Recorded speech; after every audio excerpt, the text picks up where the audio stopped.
Thank you po.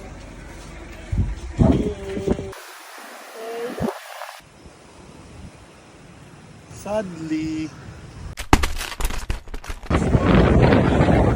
Samahan nyo kami sa huling episode natin ng Bicol Trip at puntahan natin ang isang resort sa Laguna. Bakit ito ang mga napili namin? Kwento namin mamaya. Side trip na lang tayo, pauwi. Tingnan natin. Na matatapos ang journey natin kasi may mga sakit na sila. Ito ang pinakamalungkot. Isla Chica, piliin mo bahay. Uwi na tayo kasi.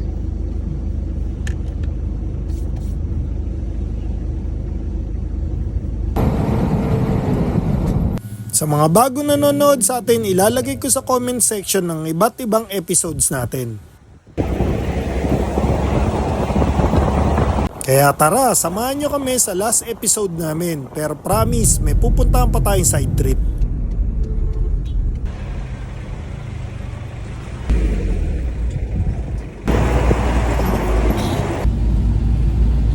Maligayang pagdating sa Bato Spring ng San Pablo, Laguna. Ito nga pala yung mga rates nila, papost ko.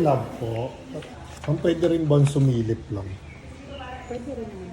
Sa inyo na yun, sir. Yan, may sakit na. Woohoo! Bato Spring. May tindahan. Oy. Ganda.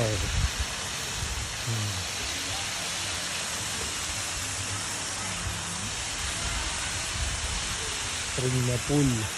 Okay. Eto ma'am, CR. CR po yan ng babae.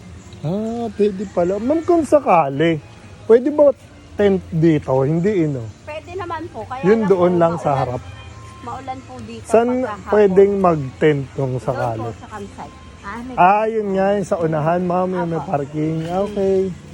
Magkano pricing niya dito, ma'am? Depende po sa depende po sa laki ng tenant. Okay. Plus entrance. Apo, 300 po ang entrance namin pag overnight. Pagka day tour po ay 200. Okay, ma'am.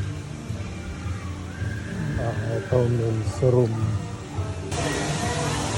Ay, Bato Spring.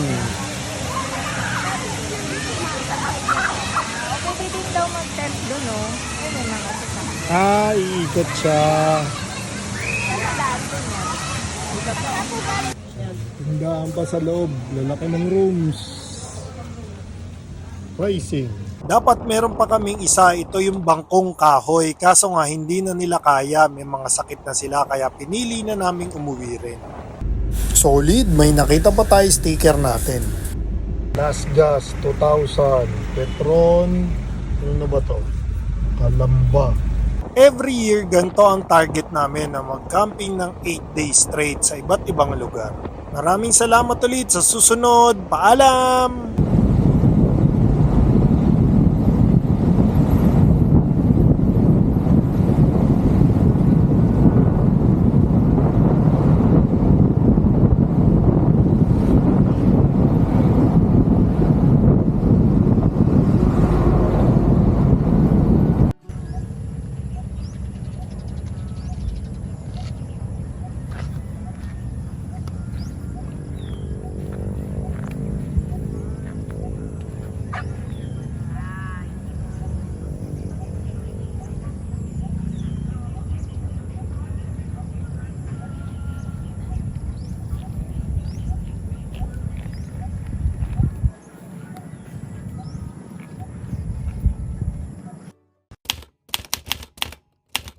Gusto namin magpasalamat sa iba't ibang tao, hindi sa monetary kundi sa tulong na binigay nila sa amin para makabiyahe ng maayos.